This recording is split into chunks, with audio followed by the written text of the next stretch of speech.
Speaking in parliamentary group meetings, to the media and via social media, Prime Minister Eddie Rama and the prosecution exchanged harsh words regarding each other's actions.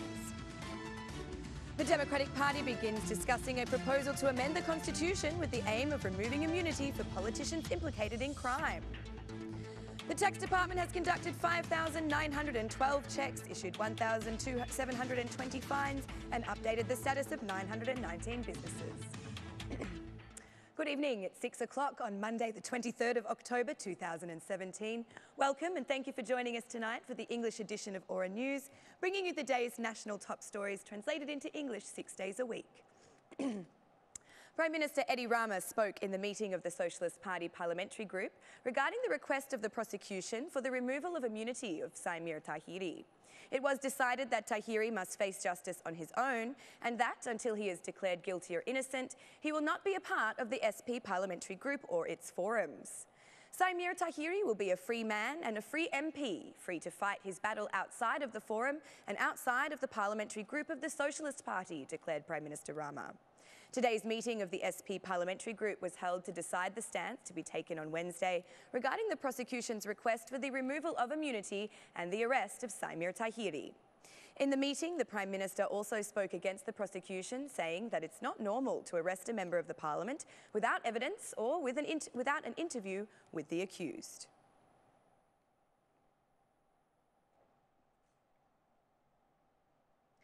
The General Prosecution has reacted to this morning's declarations by Prime Minister Rama in the meeting of the Socialist Party parliamentary group, where it was decided to vote against the arrest of MP Tahiri. PM Rama said that he raised some questions. Prime Minister Rama raised some rhetorical questions which alluded to the prosecution being used politically by the opposition. In response, the prosecutor retorted that the Prime Minister cannot intimidate their investigative process, saying, "The prosecution of serious crimes emphasises once again that the political declarations have not and cannot intimidate our investigation. The prosecution has been clear since the beginning of the investigation that it would face political blows. This is due to the fact that the person under investigation is the former Minister of Interior and a current member of the Parliament of Albania."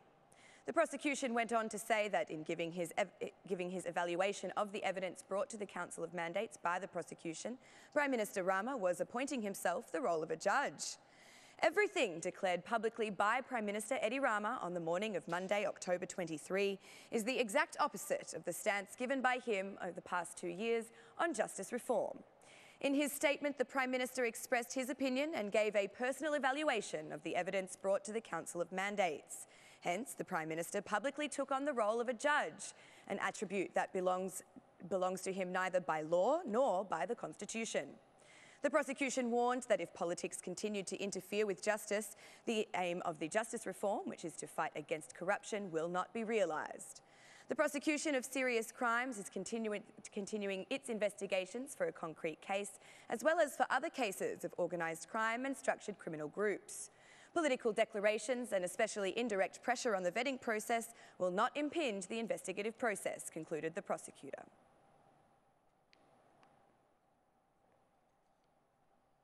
Prime Minister Rama has immediately reacted on social media to the declaration by the prosecution of serious crimes.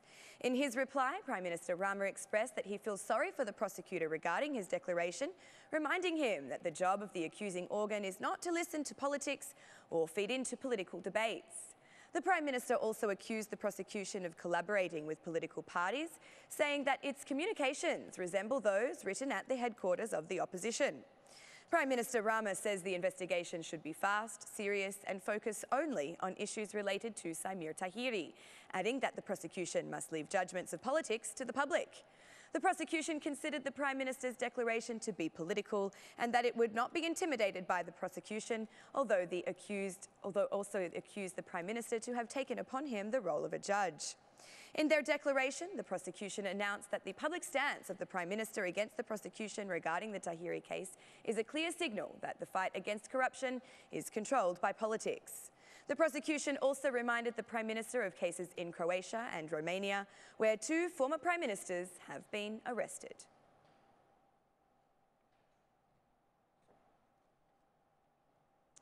Even though there is no official decision yet, the Democratic Party has discussed the possibility of proposing a constitutional amendment to remove immunity of members of Parliament.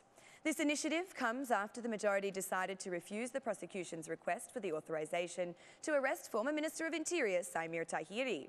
The chairman of the Democratic Party, Basha, said that the Prime Minister has violated the Constitution in order to defend the former minister.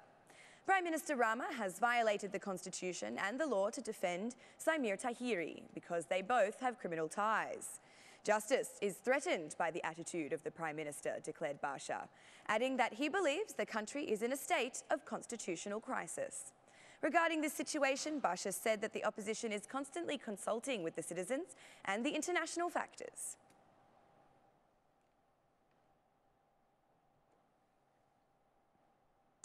Prime Minister Rama is blackmailing justice by defending crime and traffickers.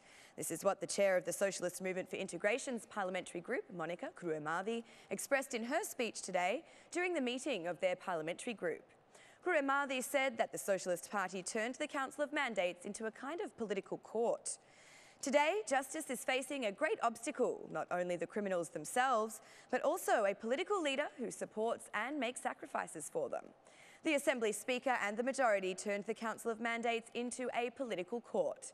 They violated the Constitution and turned the government into a supporter of crime, declared Kryemadhi in her media statement.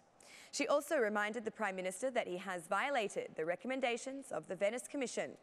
Meanwhile, after the meeting of the parliamentary group, Vice Chairman of the SMI, Rama, declared that the SMI will vote in favour of the prosecution's request for the arrest of MP Tahiri. The Vice Chairman also emphasised that they expect the Parliament to respect the separation of power. We are in favour of approving the prosecution's request in order to make way for every necessary procedural action. I encourage the prosecution not to be intimidated by the political attacks, which will surely only grow further, stated Vice Chairman Rama. Just like the Democratic Party, the SMI has announced their stance to boycott the parliamentary commissions, except the commission meeting on Tuesday, where a sensitive issue regarding the citizens will be discussed. Vice Chairman Rama also warned of escalated actions being considered by the opposition.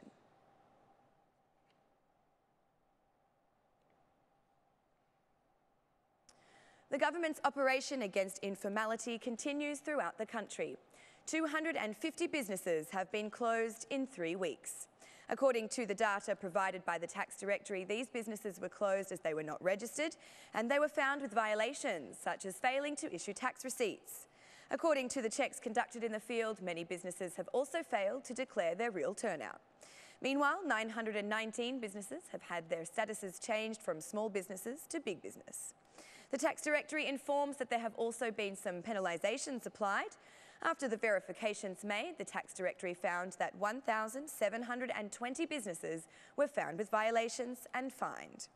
The Tax Directory has found a significant number of violations coming from nightclubs.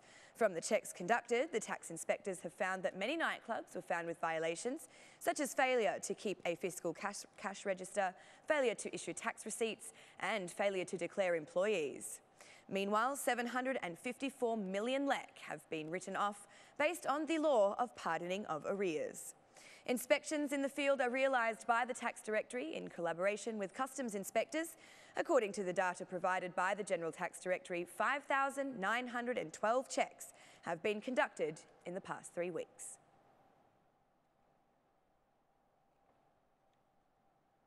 That's all for our English edition this evening. My name is Alexandra. Please join me again Monday through Saturday at 6 p.m. for your local news in English. On behalf of Aura News, thank you and good night.